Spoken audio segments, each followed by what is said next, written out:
আচ্ছা, এই ভিডিওতে জাস্ট আমি একটা টিপ শেয়ার করতে যাচ্ছি। এখন দেখেন যে এই যে আমাদের টেক্সটটা আছে, এখান থেকে টেক্সট থেকে টাইটেল, টাইটেল থেকে টেক্সট এবং বাটন, এটার একটা স্পেসিং আছে, রাইট?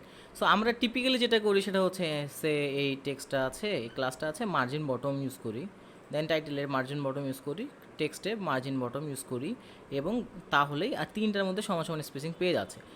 বাট এই ক্ষেত্রে আমাদের যেটা দেখা যাচ্ছে যে আমাদের উমর ফারুক ভাই উনি যেটা করছেন একটি স্মার্ট আইডিয়া, সেটা হচ্ছে যে আপনি জাস্ট যদি ফ্লেক্সবক্স ইউজ করেন, হিরো কন্টেইনার, রাইট? হিরো কন্টেইনারটাকে যদি ফ্লেক্সবক্স ইউজ করেন এবং যদি বলেন ভার্টিক্যাল, টিপিক্যালি ফ্লেক্সবক্স ইউজ করলে যেটা হয় এরকম হয়ে যায়, রাইট? তো আপনাকে যেটা ভার্টিক্যাল করতে হবে, দেন আপনাকে এইখানে যে গ্যাপ আছে এই গ্যাপের মধ্যে জাস্ট প্রয়োজনীয় যে স্পেসিং সেটা ইউজ করলে আপনার একসাথে সবগুলো এলিমেন্টে সমান সমান 24 পিক্সেল স্পেসিং পড়ে যাবে। যদি আমি 50 দিই তাহলে সবগুলোর মধ্যে 50 চলে যাবে, 30 দিলে 30 চলে যাবে।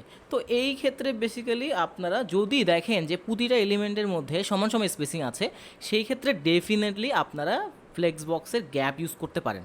বাট যদি কোনো কারণে মনে হয় যে না, আমার হেডিং 1 সাব যেটা আছে এই ক্ষেত্রে একটু স্পেসিং বেশি, সেক্ষেত্রে হয়তো বা এখানে একটা 20 পিক্সেল স্পেসিং দিয়ে দিতে পারেন।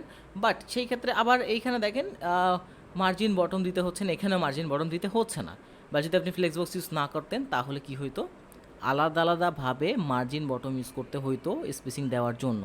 এইভাবে আপনারা চাইলেই কম ক্লাসের মধ্যে স্পেসিং ইউজ করে জাস্ট ফ্লেক্সবক্স গ্যাপ ইউজ করেই আপনি স্পেসিং দিয়ে দিতে পারেন।